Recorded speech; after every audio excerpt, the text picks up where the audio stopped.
Car crash cases, defective products, dangerous drugs, injuries, and abuse. Across the state of Alabama, the attorneys, proudly sponsored by the law firm of Hollis Wright, are here to serve you. Your tough legal questions answered by our experts. The attorneys, with Josh Wright from the law firm of Hollis Wright and host David Lamb.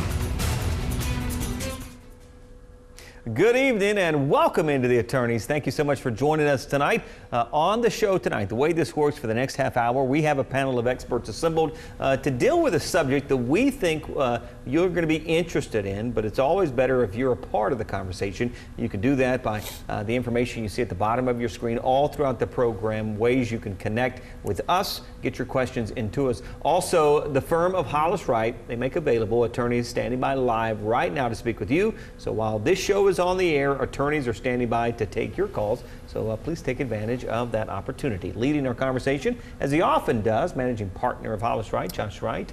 How you doing? I'm good. How about you? You know, great. I really can't tell you how much I'm enjoying summer and kind of getting things cranked off, and it's been great. It's been a good time of the year to be a lawyer. And your kids are at an age where it's an active. It's active summer. Yeah, there's no question about that. It's full on. 100%. All right, so tonight we're going to talk about being active in the summer. Luckily, my kids are not quite old enough for this yet. We're going to be talking about DUI and minors in possession, which is a significant issue that impacts a lot of the viewing audience, especially with all the universities and younger kids that we have out for the summer that can be impacted by this.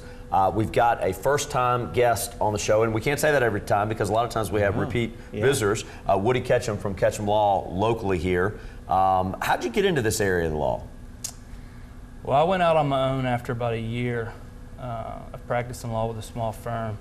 And I found criminal law to be interesting. I would say I'm a fairly conservative individual. You know, grew up here in Alabama from a big family, grew up in church. But to me, a lawyer was somebody that was in court. Yeah.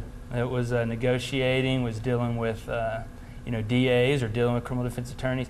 So to me, I thought criminal defense would eventually lead me to getting to do what I wanted to do and what I thought being a lawyer really was. So that's kind of how it started out. Well, we're super excited to have you on the show for the first time, and know you'll do a great job.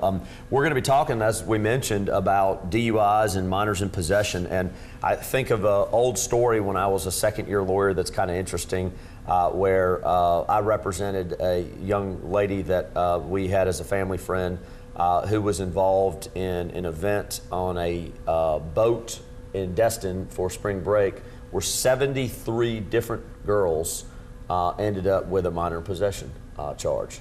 What? Yep. I wish I'd have had that case. I know. And so it's kind of interesting. Ultimately, it was passed off to the right criminal lawyers that were handling it. But, so this stuff happens, and it definitely happens during the summer.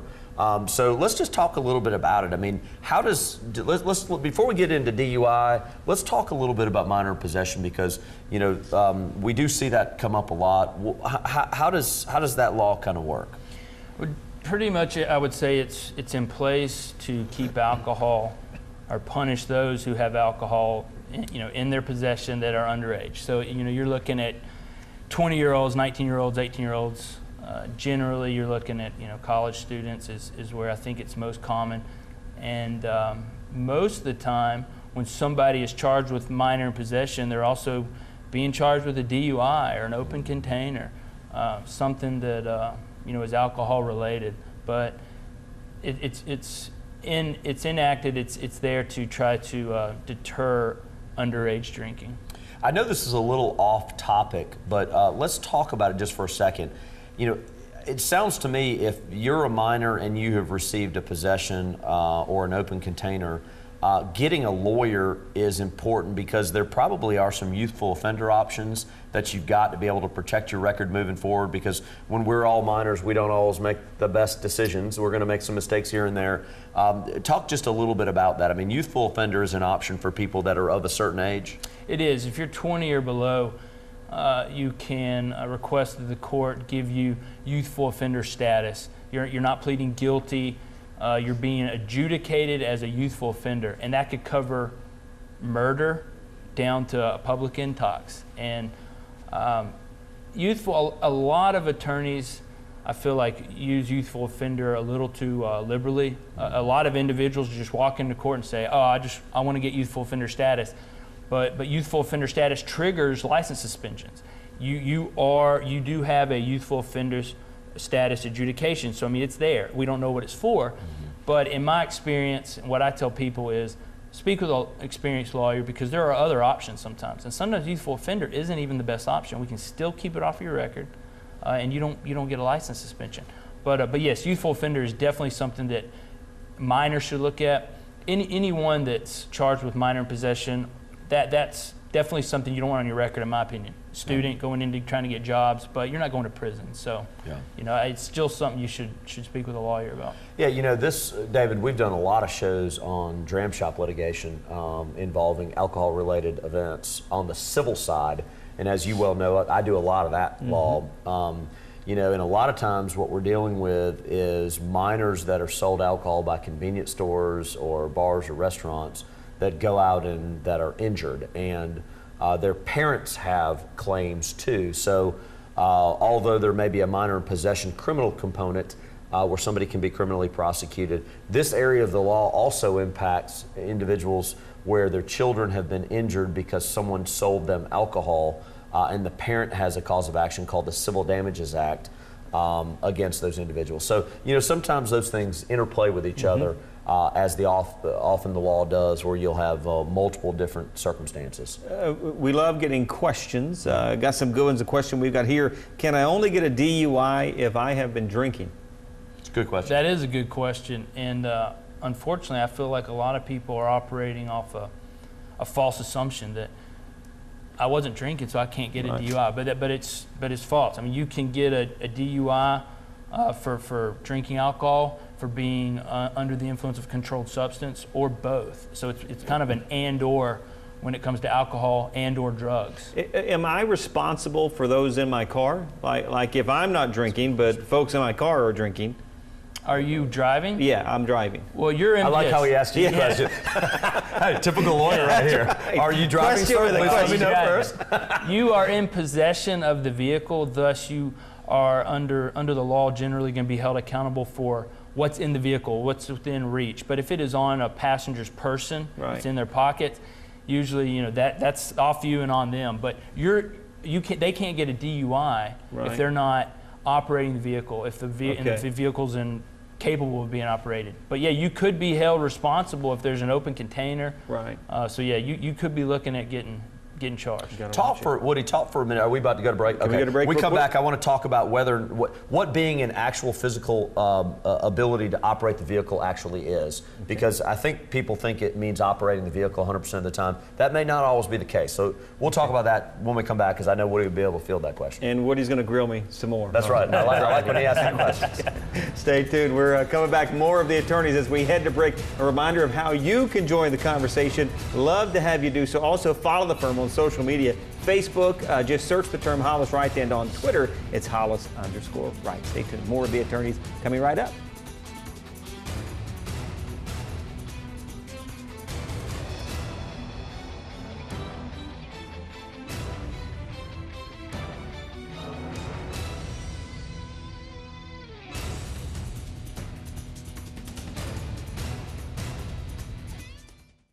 I'm Josh Wright with the law firm of Hollis Wright, a personal injury law firm. Thank you for watching The Attorneys. Now, we hope you, a friend, or a loved one never needs legal counsel for a case. But if you do, the goal of the show is simple: provide answers and legal counsel when you need it the most. Your call to the show is free, so if you have questions specific to the show or related to other accident or injury-related topics, you can call, email, or text us. Or you can also follow us on Facebook or Twitter, or simply contact us by going to hollis-wright.com and click on the Contact Us link. We know your time is valuable, so thank you for spending it with us watching The Attorneys.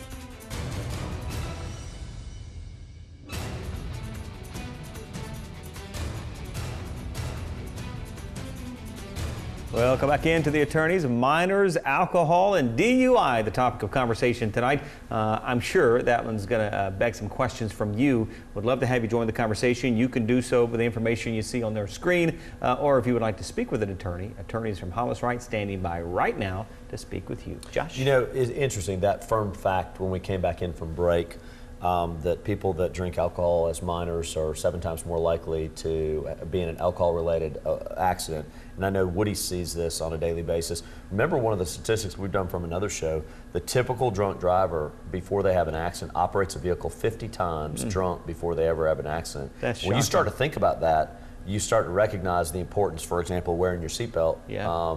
Because you may be doing it right, but somebody else may not be doing it right. So it's something to definitely watch. I used that person. statistic on my kids, Yeah. and told them that very fact, that, you got to watch out. No You gotta be question. ready. All right, so when we left, we talked about this issue, and it's a question that I think people need to understand, and that is this. In order to get a DUI in Alabama, do you have to be operating the vehicle, or are there circumstances where you may not be actually operating the vehicle where you could still get a DUI? Yes, there are circumstances where you could still get a DUI and you're not physically behind the wheel or driving it. The best way I think to explain it is if the car works, if it's operable, if it can run, and you are near the ignition with keys, then if you can turn it and go, they're going to view that you are in control and can operate the vehicle. So if the keys are in ignition or on the floor and you're asleep, you're operating the vehicle as long as it's able to run and it's just not on blocks in your front yard. Now, have you seen an uptick over the last, decade of non-alcohol but prescription medication driving under the influence claims? Because I have seen it just generally as a lawyer, and I don't know what to equate that to, but I mean, that's something you probably deal with too, isn't I'm it? starting to deal with that a lot more, whether it's just doctors are prescribing individuals at probably a much higher rate, whether it's just that these individuals are hooked on prescription pills, but lots of times it's individuals that have a legitimate prescription. The doctor says you need to take this, and they don't realize it could make them be under the influence, or they think a doctor's giving it to me, I can drive. And that's not the case. I see a lot. I've got a number of what I call A3 or A5, depending on what the ticket, what the officer alleges. But they're, prescription pills involve DUIs, so it's becoming much more common. Now, the laws related to DUIs and the penalties, have they gotten stricter since you started practicing law? They have. They've gotten, I'd say, stricter, but they've also got more complex in ways that allow little loopholes. I've found that there really is never just one certain DUI. It's always a case-by-case scenario. Whether you submitted to a blood test, whether you blew the Draeger or did not, whether they cited you with an A1 or an A5, what road you were on, what court arrested you. So the penalties are stricter, but I find that there's become more and more arguments that can be made on the legal front. Talk to me about license restrictions and how that works, because I think people assume that if they're stopped for a DUI, they can refuse, for example, to do a field sobriety test, refuse when they get to the station to do a blood alcohol test, or maybe do the intoxilizer test, and say they don't want to do that, but they can continue to drive. The reality is that may not be the case. Yes, the reality is that very well may not be the case. When you have been arrested for DUI, you may not have your license, but you can drive for 45 days. Okay. But then an administrative suspension kicks in. It's 90 days for a first, a year for a second, things of that nature. So you can drive generally for at least 45 days. You need a lawyer to either get that initial administrative suspension thrown out, or we get what's called a stay, so we can keep you driving legally. That's what I tell my clients. I can keep you driving legally. You may never lose your license, but you may, and that's just something we have to address as it comes about. Explain, if you will, just in general, how does the process from being pulled over to either submitting yourself to a blood test or blowing into an intoxilizer machine at the police station, how does that process happen? Because I know there are some side tests that are used to confirm whether to an officer whether or not somebody may be intoxicated above the legal limit. There's some tests on the side of the road that can assist the officer that may not be admissible. How does that kind of from the stop forward generally work? Well, the officers have to have what I call a good stop. Generally, it's speeding, improper lane change. You have a bad tag, or a tag light out. But once you're stopped, they do further investigating. They're trying to smell alcohol, look at your eyes. They're trying to determine if you are under the influence. If they determine that they think you are under the influence, they have a probable cause to initiate testing to possibly arrest you. What we call the preliminary breath test, the PBT is the roadside test. It's not admissible in court. You can refuse that and not be in violation of the implied consent rule, which says you have to blow or give blood, but that's at the station. So generally, if the officer says, man, I think this guy's under the influence, I'm arresting him, they bring you back to the station, and that's where they ask you if you want to blow or not into the Draeger. That is where you give your breath test, or if they suspect there's drugs involved and not alcohol, they're gonna ask you for your blood. And if you can refuse that as well, but they'll generally go get a judge in the middle of the night to issue a warrant, and they'll take you to the hospital and pull blood from you so that they can have 6 months to a year later when it comes to prosecuting you. Is there a right way to do it, a wrong way to do it if you found yourself in that circumstance? I mean, I know that I'm not trying to get you to give away all your secrets, but I mean, is there a general consensus as to whether it's easier to defend a DUI if you haven't taken a blood test, haven't taken the intoxilizer, or provided the blow in the intoxilizer? Is there a general consensus on how that works, or? It is easier to defend a DUI when somebody has not submitted to a breath test or given a blood sample. The lawyer answer to something like that, though, is it does depend. That's a popular question, and sometimes it's better off if you comply, sometimes it's not, but generally most people refuse. I think we'll go through some examples when we get back, but I think one of the important things Woody just mentioned is there are circumstances where you know that you are capable of operating a vehicle, you're not intoxicated, and blowing into that machine is going to help you because there are certain presumptions that will be to your advantage. Right. And so I do think it's a case by case, but I wanted to ask him that question. I was trying to figure out what he thought about that because we've had some other folks talking about DUIs. But when we come back, let's kind of unwrap that just a little bit more, and we'll give some advice to people. That sounds good. We are stepping aside our final break of the evening. Just a few minutes remaining. If you want to join our conversation tonight, there's the information you need to do so. Stay tuned. More of The Attorneys coming right up.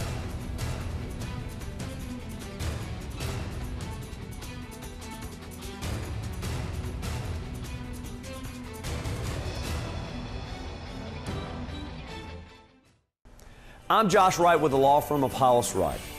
Now, serving on a jury can be confusing because there's some information that the attorneys in the case aren't allowed to tell you. And in wrongful death cases, it might surprise you. In tonight's Legal 4-in-1, we're answering the question, what evidence is allowed in a wrongful death case? That's a case where one person's conduct caused the death of another. A wrongful death case is a civil cause of action for someone's death where money damages may be awarded, not jail time.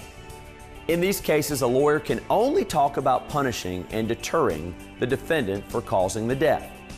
That leaves out a lot of information about the person who died, including how that person's death has affected his family and his community.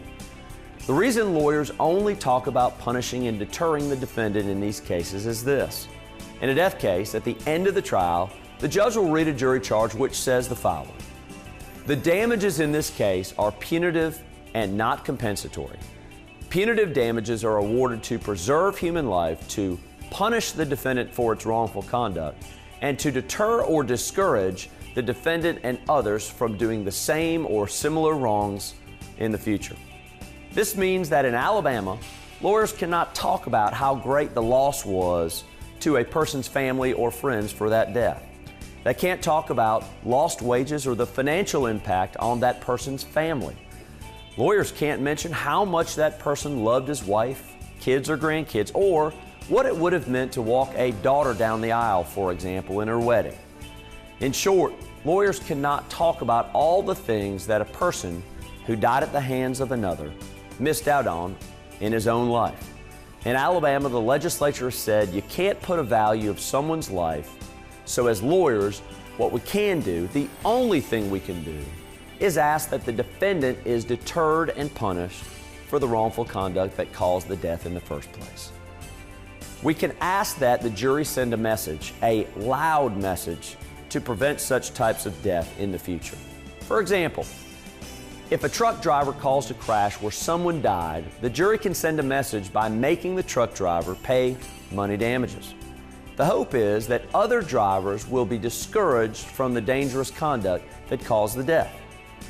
As attorneys, we often wish we could submit more evidence to the court about the person who died, but unfortunately, we can't. If you are ever a juror on such a case, please keep in mind what I've told you today about wrongful death cases. Remember, your call, email, or text to the attorneys is free. All of us at Hollis Wright want to help answer your questions on real issues you face. A competent lawyer will respond to every question you send in. That's our pledge and promise to you.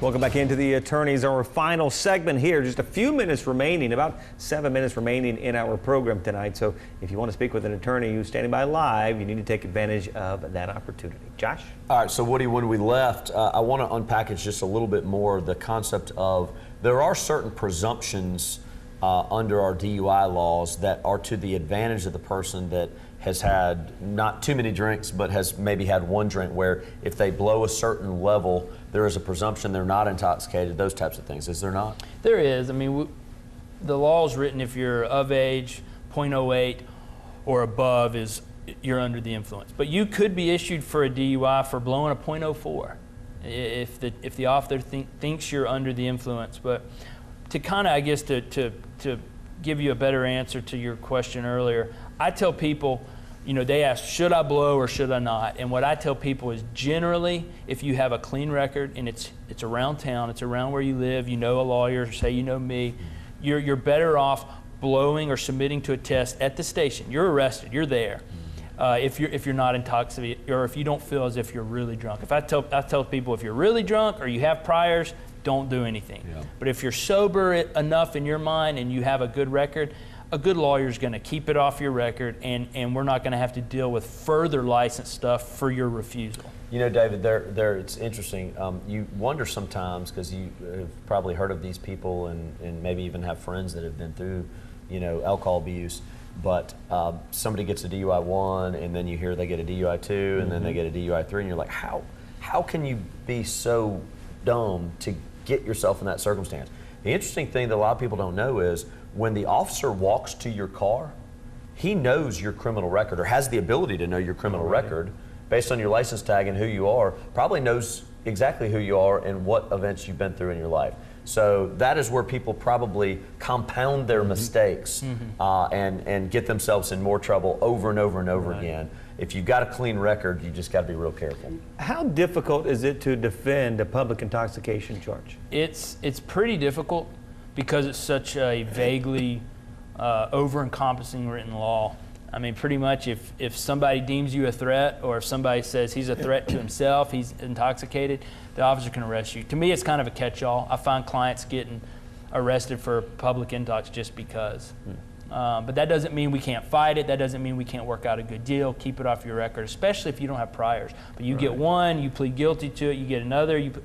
Eventually, any court's going to go, this guy's a problem. Any employer is going to say, this guy has a problem. So that's why it's important to get representation, get it done right the first time. He said exactly what I was about to supplement, and that's exactly right. Get a lawyer involved, because employers look at this stuff. I mean, you know, think about this. If you need a tip ball because there are two people that are interviewing for the same spot, and one needs a tip ball to get the job over the other, I'm going to take somebody that doesn't have the priors and doesn't have the public intoxication, which is kind of a, you know, something you don't want to get in life. I'm going to take that And I'm going to use that as a hiring decision a lot of times over somebody that has no criminal record. So getting a lawyer involved is super important to make sure you try and keep that record as clean as you can. How about fake ID charges? Because that's an area that in the public is almost kind of dealt with flippantly. So how serious are those charges? I'd say, depending on it, I mean, it's a forged instrument, which is a misdemeanor, and when you see that on paper, you're not usually thinking fake ID. Right. Oh, he was in college, he was down there at T-Town trying to get into a bar. It's a forged instrument, which can be, go up to a felony, up down to a misdemeanor, depending on the severity. But where you find it is usually, I think, in college towns, right. And it's usually somebody trying to purchase alcohol. If you pass it when you're with an officer and trying to claim it as your ID, that's a different type of charge, and that's usually going to be looked at more severely. Yeah. We have just a couple of minutes remaining. Time just is flying by, but I want to give both of you an opportunity for a final thought. And Woody, if you will, start with you, please. Just something to leave the viewers with tonight. I think the main thing I would tell anyone that finds himself arrested is reach out to a lawyer. Find somebody you know that you trust who's maybe hired some lawyer, if you do not know a criminal defense lawyer personally, and speak with them. Generally, the crime you're being accused of, maybe you did it, maybe you didn't, but you need advice to get through it. And if you have a clean record, you want to keep a clean record. I mean, my clients are you and me type people, or you and me type people's children. I mean, we're talking about good people that have a good job, have a family, have kids, wife, and they need to keep driving, they need to keep their career going forward, or they're in school, and we don't want to deter their career path because of some stupid mistake. Right. So what I tell people is take it serious. Yeah, you might not be going to prison, but you may be drastically affecting your future. Yeah. The one final thing, because I was going to ask Woody, is that it's even more important to get a lawyer in circumstances where on a first offense you blow double the legal limit, because the laws have changed so drastically where if you blow double the legal limit, there are some very significant issues that you can run into, not just with license suspension, but with jail time and fines. The other issue is, if you are a minor, there are options of youthful offender. Getting a lawyer involved, if you're a parent who has a minor that gets in trouble in the summer and does something the wrong way, we understand people are going to make mistakes, but you want to get with a lawyer quickly, because you want an option at least for that lawyer to lead, guide, and direct you through the process, to be able to say, hey, there may be a way that we can plea youthful offender here where this does not get on this child's record for the poor decision making that they had. So, having guys like Woody around are important to be able to help lead, guide, and direct people through it. Good show. Appreciate the time. Thanks for being on, man. Hey, thank you guys. Enjoyed it. Thank you so much. And as always, thank you for joining us each and every Sunday evening. We appreciate it. As we wrap things up here, here's how you can get in touch with the firm of Hollis Wright. Again, we appreciate you being with us each and every Sunday night, and we'll see you next time on The Attorneys. Thanks for watching The Attorneys, sponsored by Hollis Wright.